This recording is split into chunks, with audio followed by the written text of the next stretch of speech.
Well, on Smallville this season, we have the Justice League, so we have all these different characters being reunited. We have Aquaman, we have the Flash, we have Victor, who's more of a half robot, half human, cyborg is really what he's called. Then we have Clark. And the interesting thing, I think, for Clark is that these other characters try to recruit Clark into a Justice League, which Clark isn't so sure he needs to be a part of. The coming together of the Justice League is pretty much Green Arrow's doing, Oliver Queen's doing. He's basically come to Metropolis with his group of people that he already has, kind of trying to recruit more people. He comes across Clark, and he's already tried to approach him several times to join his team. I think Clark and his relationship to the League is. He's a little apprehensive at this point still, when he discovers that they're banding together.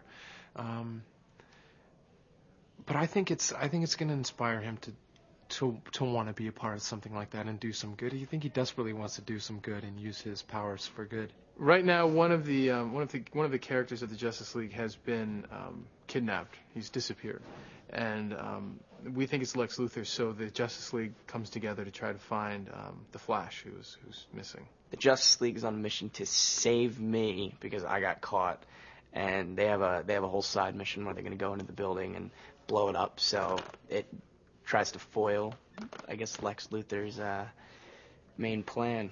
The reason for the Justice League ends up being because the Luthors exist and they do what they do. Whatever they do, we're going to stop them. I guess that's the idea. The thing about the Justice League that's so great is the cast of characters. The best of the best were created. They had their own story, their own comic book. They were their own hero.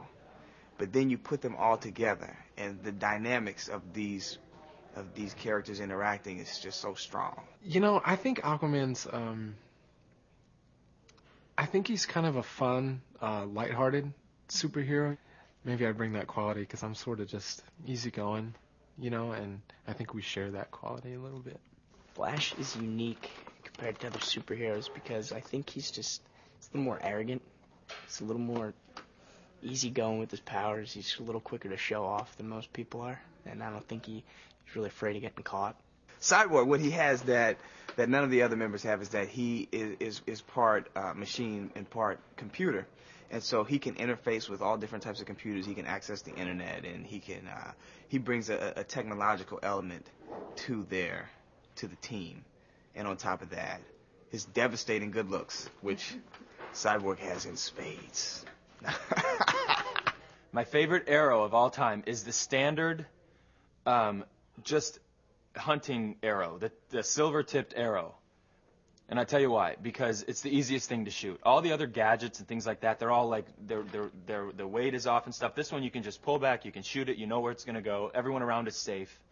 But my favorite toy, my favorite weapon is not the arrow, it's the crossbow. And the reason I like the crossbow is because when you're standing there, you can just... I think the Justice League is a fantastic idea for those guys to go off and fight crime. I think it'd be interesting to see them in the city and gaining their abilities and using each other to fight crime. The hero's journey is a solitary journey.